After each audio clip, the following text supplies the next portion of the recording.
کہ جب میری چاہت ہوتی کہ رب مجھ سے باتیں کرے، رب مجھ سے باتیں کرے، تو میں قرآن کو کھول کے پڑھنا شروع کر دوں، اور اگر میری یہ چاہت ہوتی کہ میں رب سے باتیں کروں تو میں نماز شروع کر دیتا۔ اے پیارے مولا علی کے متوالو، اور اے مولا علی کے حبداروں، اور حضرت میثم کی سنتوں پر چلنے والوں، اور جناب سلمان فارسی کو اپنا رہبر اور مقتدر ماننے والوں، خدا کی عزت کی قسم، جو حجر بن علی کا غلام بن جاتا ہے وہ در مولا علی کا غلام بن جاتا ہے، جو سلمان کا غلام بن گیا وہ در مولا علی کا غلام بن گیا، جو ان پاکوں کا غلام بن جاتا ہے مولا علی علیہ السلام اس سے اپنی بارگاہ میں مقبول فرماتے ہیں۔ ان کے فرامین کو بھی سنیے کہ جن کے بارے میں مرد کلندر نے کہا کہ شاہ شریعت علی، قرآن پڑھنا ہے، ہم قرآن بھی پڑھیں گے تو پاکوں کی نظر عطا سے پڑھیں گے، وہ علم ہی نہیں ہے کہ جن میں پاکوں کی بات نہ ہے۔ خدا کی عزت کی قسم، تورات، زبور، انجیل، صحائف، مشارق، مغارب، تمام مخلوقات کا علم میرے رب نے اس قرآن کے اندر رکھ دیا ہے، اور تمام کے تمام قرآن کا علم سورۃ الفاتحہ کے اندر ارشاد فرما دیا ہے، اور سورۃ الفاتحہ کے تمام علوم، تمام مخلوقات کے علوم، حتیٰ کہ اپنی ذات کا علم بھی۔ پھر جو غور کیجیے گا، اپنی ذات کا علم بھی رب کریم نے بسم اللہ الرحمن الرحیم میں رکھ دیا، اور تمام کے تمام علوم رب کریم نے بسم اللہ کی با کے نقطہ میں رکھ دیا۔ اور مولا علی سے جب پوچھا گیا تو مولا علی فرماتے ہیں انا نقطہ تو بھائی بسم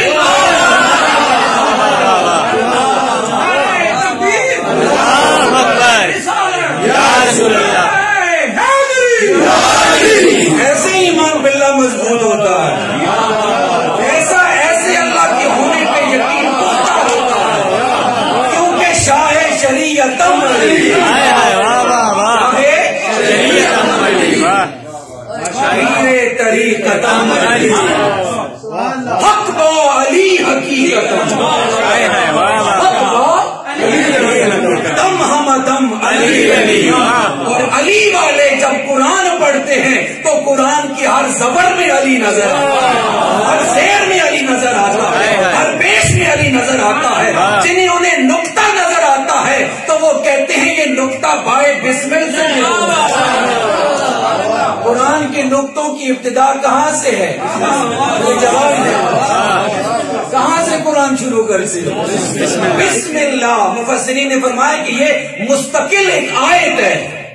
مستقل آیت ہے،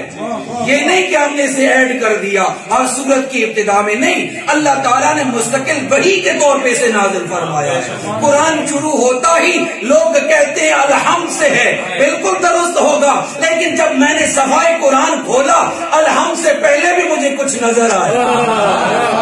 بسم اللہ بسم اللہ بسم اللہ، قرآن کا ہر نقطہ بائے بسمل سے ہے، قرآن کا ہر حرف بائے بسمل سے ہے، قرآن کی ہر بات بائے بسمل سے ہے۔ فرمایا کہ اگر میں چاہوں کہ میں رب سے باتیں کروں تو میں نماز شروع کر دیتا ہوں، اور اگر یہ خواہش ہو کہ رب مجھ سے باتیں کرے تو میں قرآن کھول کے پڑھنا شروع کر دیتا ہوں۔ آمنت باللہ، آمنت باللہ۔ اگر بات پھر بھی سمجھ میں نہ آئے کسی کو، علی والوں کو تو سمجھ میں آ گئی، علی والوں کو تو سمجھ میں آ گئی ہے، لیکن کچھ ہوتے ہیں پھر بھی ذرا مولا علی سے ہٹ کے بات کو سمجھنے، مولا علی سے ہٹ کر بات سمجھنے کی کوشش کرتے ہیں، تو پھر سونے مصطفیٰ آقا کا فرمان وہ بھول جاتے ہیں کہ انا مدینۃ العلم شریعت کا علم ہو، طریقت کا علم ہو، معرفت کا علم ہو، یا میری ذات کا علم ہو، مشارق مغارب کا علم ہو، سونے مصطفیٰ نے فرمایا میں علم کا شہر، میں علم کا شہر، میں علم کا شہر، وعلی بابھا، اگر کوئی بھی علم حاصل کرنا ہے تو در مولا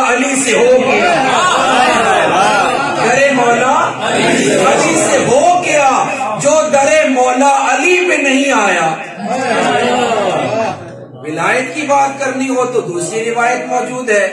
انا دار الحکمت وعلی بابھا، حکمت ولایت سے معتبر ہے اور اسی سے مختص ہے۔ اگر ولایت کے علوم حاصل کرنے ہیں تو میں حکمت کا شہر اور علی اس کا دروازہ۔ کچھ لوگ مولا علی سے ہٹ کے بات کو سمجھنے کی کوشش کرتے ہیں، آؤ ان کے لیے قرآن کو کھول دیتے ہیں، قرآن کو کھول دیتے ہیں۔ یہ قرآن حجت بن کے آیا کن لوگوں کے لیے جو نہیں مانتے، جو مانتے ہیں انہیں قرآن کی کسی دلیل کی حاجت نہیں ہے، انہیں اس بات کی حاجت نہیں کہ کہاں پہ لکھا ہوا ہے۔ لیکن چلیں، اللہ کے ہونے پر پھر بھی یقین نہیں تو اللہ کریم خود سمجھاتا ہے، قرآن کے اندر ارشاد فرماتا ہے، یا ایھا الناس اعبدوا ربکم الذی خلقکم والذین من قبلکم لعلکم تتقون۔ اے لوگو، اور یہاں پر سید ریاض حسین شاہ صاحب کا میں ترجمہ کر دیتا ہوں۔ وہ الناس، وہ کہتے ہیں کہ ہر جگہ الناس سے مراد لوگ ہی نہیں ہوتے، اس کا معنی اشتقاق انس سے ہے۔ اللہ کہتا ہے او پیار کرنے والوں،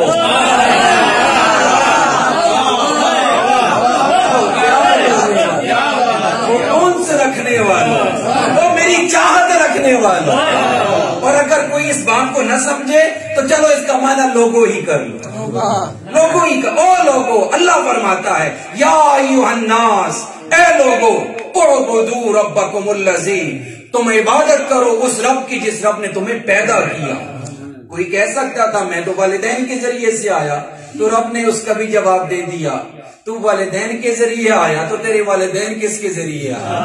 ان کے والدین کس کے ذریعے آئے، ان کے والدین کس کے ذریعے آئے۔ میں نے وقت تمہیں پیدا نہیں کیا بلکہ والذین من قبلکم، جو تم سے پہلے گزرے ہیں انہیں بھی میں نے پیدا کیا ہے، لعلکم تتقون۔ میں تمہیں اپنی عبادت کا اس لیے نہیں کہہ رہا کہ میری عزت میں اضافہ ہوگا یا مجھے کوئی نفع ہوگا، نہیں، لعلکم تتقون، تو متقی بن جائے گا، تو پرہیزگار بن جائے گا۔ الذی جعل لکم الارض فراشا، دیکھ اتنی بڑی زمین کو کس نے بچھونا بنایا، عقل تو استعمال کر، کس نے بچھونا بنایا، والسماء بناء، اور اتنا بڑا آسمان چھت کے طور پر بغیر کسی ستون کے کھڑا ہے، کس نے کھڑا کیا، وانزل من السماء ماء، پھر اس سونے رب نے آسمانوں سے پانی برسایا۔ ہے کوئی پانی برسا سکتا ہے اللہ کے سوا؟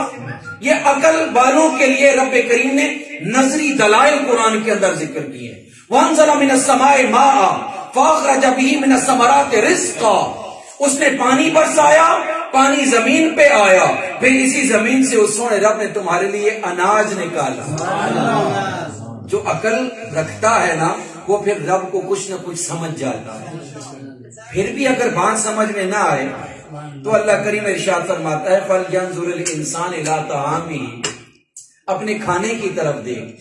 یہ کھانا بھی تو کسی پروسیس سے گزر کے آیا ہے، اس کو بھی تو کسی نے بنایا، لیکن پھر بھی بات سمجھ میں نہ آئے تو اللہ پھر تھوڑا سا اور جملہ استعمال فرماتا ہے قرآن کے اندر، بل الانسان علی نفسہ بصیرہ، اے انسان اگر پھر بھی اللہ کے ہونے پر تجھے یقین نہیں تو اپنے آپ پہ غور کر، اپنے، اس لیے فرمایا نا من عرف نفسہ فقد عرف ربہ۔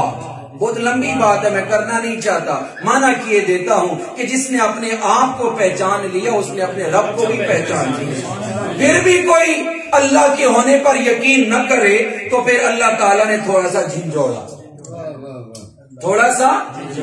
فرمایا کہ فَلْيَنْظُرِ الْإِنسَانُ مِمَّا خُلِقَ، اے انسان ذرا توجہ تو کر، غور تو کر، میں نے تجھے کس چیز سے بنایا۔ پھر میرا خیال ہے ساری عقل ختم ہو جاتی ہے، ساری عقل ختم ہو جاتی ہے۔ فَلْيَنْظُرِ الْإِنسَانُ مِمَّا خُلِقَ، خُلِقَ مِن مَّاءٍ دَافِقٍ يَخْرُجُ مِن بَيْنِ الصُّلْبِ وَالتَّرَائِبِ۔ اگر پھر بھی کوئی نہ سمجھے تو رب نے پھر ڈیٹیل سے ارشاد فرمایا میں نے تجھے قطرہ ناپاک سے پیدا کیا، وہ قطرہ تو